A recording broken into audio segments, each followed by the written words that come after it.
Hi, first graders. Today I'm going to read you another Flat Stanley book. It's called Flat Stanley and the Very Big Cookie. Stanley Lambchop lived with his mother, his father, and his little brother Arthur. Stanley was 4 feet tall, about a foot wide, and half an inch thick. He had been flat ever since a bulletin board fell on him. People in Stanley's town liked having a flat boy around, especially since Stanley was always willing to lend a hand, or even a whole arm. He helped the librarian reach books that slipped under the stacks. He helped the dentist smooth out the new wallpaper in his office. And when the baker was busy, Stanley helped him frost cakes, 2 at a time. But one day, Stanley and Arthur went to Pete's Sweets and found that the baker wasn't busy at all. Look at how sad he looks.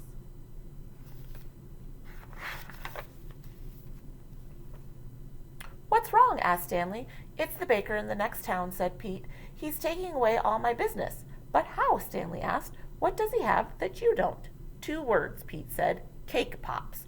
Oh, cake pops, yummy, said Arthur. Stanley elbowed his brother. What? Arthur said. They are. It's true, said Pete glumly. They are yummy. So why don't you bake them too? Suggested Stanley. Have you ever had a cake pop? They look like that. I never copy another baker, said Pete. I'm the one with the big ideas. The tart trend, I started that. The cupcake craze, me again. Then Pete held up a flyer. Main Street Food Fair. This Saturday, walk our street, eat a treat.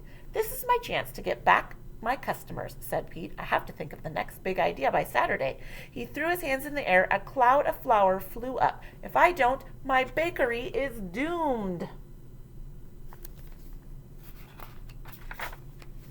That night, Stanley and Arthur tried to think of an idea for Pete. Mini muffins, bite-sized brownies, everything had been done before. How about a nice coconut macaroon, suggested Mrs. Lambchop. The boys didn't know what a macaroon was, but it didn't sound like anything that could beat a cake pop. Pete came out of the kitchen just in time to see Stanley land, smack, face first in the cookie dough.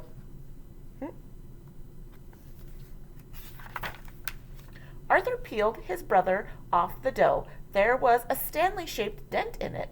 I'm so sorry, Pete, said Stanley, but Pete was staring at the dent with a strange smile on his face. The next big idea, he said. It's big. Pete started racing around the bakery. The boys didn't know exactly what his plan was, but they pitched in. Stanley and Arthur helped mix a giant batch of cookie dough. They rolled it out on the table. Then Pete pulled up a chair. Stanley, would you climb up here and fall on the dough again? Okay, said Stanley, but does it have to be face first this time?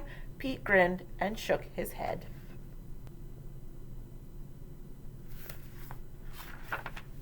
Stanley got up on the chair. He took a deep breath and fell backward. Perfect, said Pete. Arthur, pull away the extra dough. Pete and Arthur pulled and pulled. Then they helped Stanley stand up. On the table lay a gingerbread boy. It was 4 feet tall, about a foot wide, and half an inch thick. Just like you, Arthur told Stanley, only good-looking. Ha! The cookie looked even better when it was baked and decorated. Wow, said Stanley. This might sound weird, but I want to take a bite of my head. Not now, said Pete. We have 3 dozen kid-sized cookies to make. The next morning was the food fair. The Lambchops walked down Main Street. Look at that, said Mr. Lambchop.